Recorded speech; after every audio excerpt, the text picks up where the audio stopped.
নূর কুদ্দুস ব্যাপারী উচ্চ বিদ্যালয় কর্তৃক আয়োজিত 2 দিনব্যাপী বার্ষিক ক্রীড়া ও সাংস্কৃতিক অনুষ্ঠান 2025।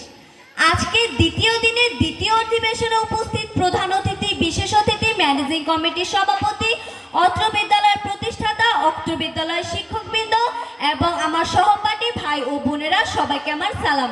আসসালামু আলাইকুম। ইংরেজিতে একটি প্রবাদ আছে, what is lotted can not be blotted, অর্থাৎ ভাগ্যের লিখন না চায় খণ্ডন। ইতিমধ্যে আমার ভাগ্য পরীক্ষা করা হয়েছে, আমার ভাগ্যে পড়েছে আমি যদি হতাম, আসলে কি হতাম, আমি যদি হতাম বাংলাদেশের প্রধানমন্ত্রী।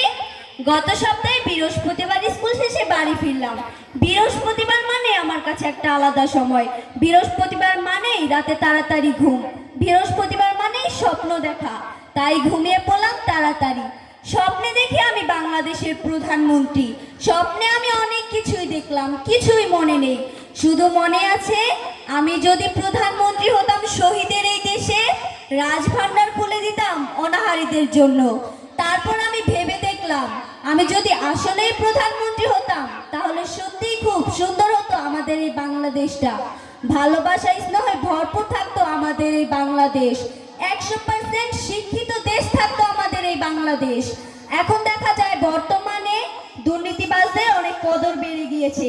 আমি যদি প্রধানমন্ত্রী হতাম তাহলে তাদের জন্য নির্ধারিত আইন প্রবর্তন করতাম।